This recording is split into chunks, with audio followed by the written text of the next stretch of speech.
Dan Illman, Mike Beer, taking a look at the second of two stakes races at Aqueduct on Saturday. Race number nine's 100 grander for the New York bred fillies and mares. It's the Broadway Stakes, so we're going 7/8 of a mile. Let's take a look at this field. Can't Hurry Love is the 2-1 morning line favorite, and Can't Hurry Love's dropping out of an open stakes race where she just missed against a very sharp horse. That was the Garland of Roses. She got an extremely strong buyer speed figure that day and is tactically inclined. Thought she ran really, really well in that most recent start, Dan.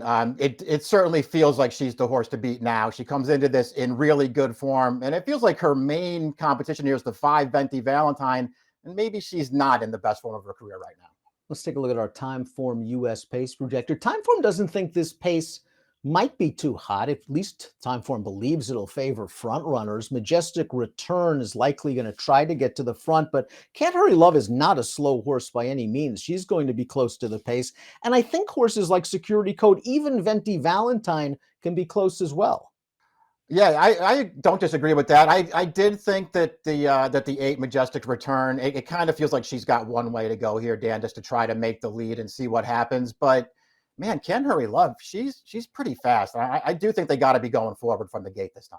Golden Rocket is the number one. She caught a sloppy track last time out when finishing behind Sweetest Princess, and I'm just not sure that's really her game. 2 starts back, she ran okay when she showed speed going 7/8 in a first level allowance race. She's going to have to improve, but her races 2 and 3 starts back aren't bad at all. She's not the worst 15-1 shot in the world. I agree. I don't know if she's good enough to beat this field, but I'm going to give her a pass for that last one. It did seem like she didn't really care for that wet track. Her starts 2 and 3 back, I thought she ran fine in both of those races. It's not going to be easy for her, Dan, but she's a little interested in here at a price. Sweetest Princess has won 4 times at Aqueduct for the underrated Jimmy Ferraro, including this win over a sloppy track. First level allowance. This trip certainly worked out, didn't it? Saved ground, gets the split, shoots on through.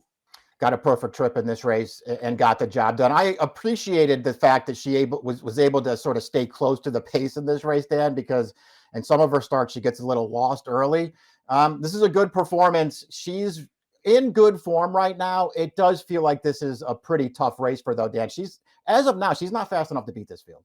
Bustin' Bay, the number 3, is a real hard hitter. She's won 11 times in her career. It doesn't really matter the distance, although she does very well at 7/8 of a mile. They ran her in the Bay Ridge over a wet track last time out. She was kind of pushing the pace on the outside. All in all, I don't think she gave up too badly to finish 4th, beaten about 6 lengths. Her race 2 starts back again, kind of mid-moved, tired against Morning Matcha, a horse that we know's got stakes ability.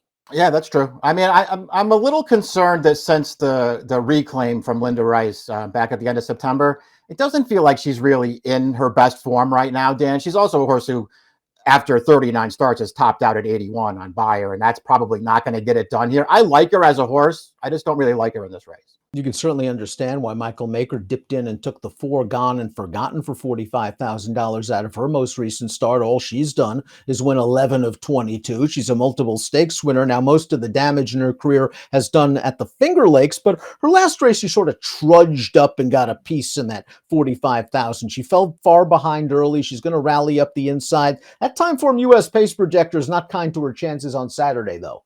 It's really not. She is just going to sort of grind here with a clean rail running. You can see, too, the horse that's on the lead here is basically stopping, Dan. It's kind of going to make this closer than it maybe really should be.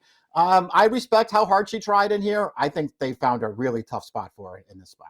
Jorge Abreu's done a really nice job with the 5 Venti Valentine. He took her all the way to the Kentucky Oaks in 2022 after an open stakes win and a graded stakes placing. He got this one's confidence back with a stakes win at Finger Lakes around 2 turns last year. And she ran second in the Bay Ridge last time out. It was a pretty good race, going a 1-turn mile over a wet track. And that's all she's been catching lately. Wet track after wet track after wet track. You take those races out, she's won 2 fast ones in a row. Yeah, exactly. And I know that she's been good on wet tracks in the past, but it kind of feels like she's just not at her best over this kind of going anymore. And it's also worth pointing out, the horse that wins this race, Fingal's Cave, is really good. She's very lightly raced, but she's good.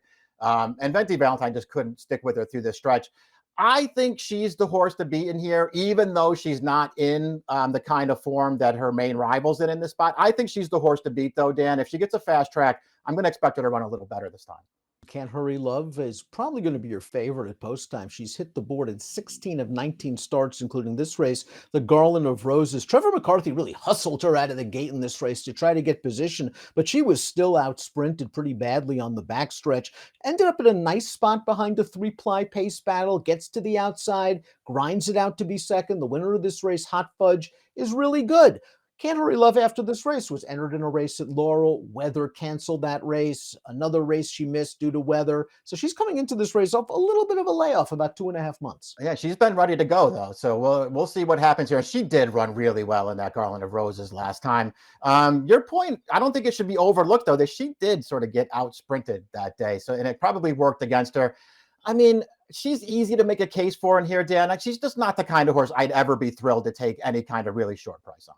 Security code, the number 7, went through her New York bred conditions last summer at Saratoga and was knocking on the door in her first level allowance condition against open foes until she broke through with this performance at Aqueduct last month. She's going to be game to win as the favorite, Mike. She has very good tactical speed. She's going to find a split and shoot her way on through and get this done by 3/4 of a length. I wonder if she sort of hit a plateau at the Yeah. buyer level of a high 70s, and that might not be able to get it done at the stakes level. Yeah, exactly. And so far, that's sort of been the story of her career. She's actually pretty good, and she's underrated, and she shows up every single time.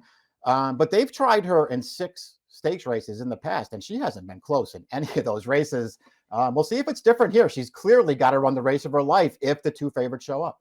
And I think one of the big question marks of this race is the 8 Majestic Return, because a lot of folks are just going to look at her last race, see 84 buyer speed figure, and get very interested. But when we take a look at this race, it's just a 4-horse field. She was the lone speed. She was odds on. She was supposed to win, and she did. It was a perfectly fine performance. I'm just not really sure we learned anything about her. Well, we're going to learn something about her on Saturday, because this is going to be the toughest test from a class and distance standpoint. I still think she has some upside. I still think she has some talent, and she might be able to get the lead. I think all those things are true. We'll see how Can't Hurry Love decides to play it. If they turn this horse loose on the lead, it makes her way more dangerous, Dan. But you're right about that race. She just got loose and never faced a challenge. When she won 3 starts back, MTO as a big favorite in an off-turf race, she never faces a challenge.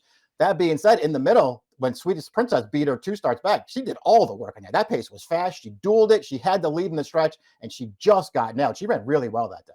Let's take a look at our top picks for the Broadway. And I need more than 4-1, considering Majestic Return stepping up in class. But everything Mike mentioned about that race 2 starts back makes me think that there's something there and that maybe she can get to the front. I like your pick of Golden Rocket because she looks a little bit dirtied up on paper. And I think she's the kind of horse, Mike, she's a lot more versatile than she might appear at first glance on paper. I agree that I thought she could get a good trip in here. I don't love her in this race, Dan. I just sort of wanted to take a shot outside of the shorter prices in here, mostly because, again, I don't really trust Can't Hurry Love at a really short price. Venti Valentine, to me, is not in the best form of her career, so it sort of leaves the door open to maybe look for somebody else. And I do think Golden Rocket, the race is 2 and 3 back. I think they're okay. Maybe she falls into a trip here at a price. Double-digit odds on the morning line for Mike's pick. Golden Rocket 1562. I'll go 8625. It's the Broadway, the second of 2 stakes at Aqueduct on Saturday. Best of luck.